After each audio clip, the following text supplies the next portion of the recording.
she grew up in a time when girls were supposed to be seen and not heard. And she absolutely refused to bow to that demand. I remember I used to work at a used bookstore, and one time we got a copy of Lives of Girls and Women in, Hmm. and it had a particularly flowery cover. And my coworker, who didn't really know much about Monroe, had mistakenly filed her in, I think we actually called it the chick lit fiction, unbelievably back Hmm. then. Mm-hmm. Um, and there was this idea that there's something inherently frivolous Yeah. about women's writing. But of course there isn't. Women have just as much access to the universal human experience as men, and Monroe knew that.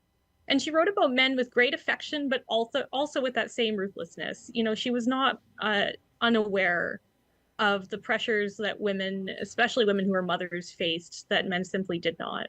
And yet she does so much with so little in terms of word count on the page.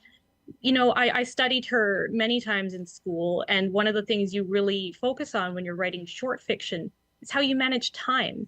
Because in a novel, you have time.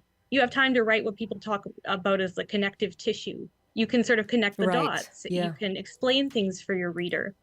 But in a short story, you don't have that luxury. And so every sentence really has to count. And I know there's a famous anecdote from Deborah Treisman. She's the editor over at The New Yorker, which published many of Monroe's stories over the years.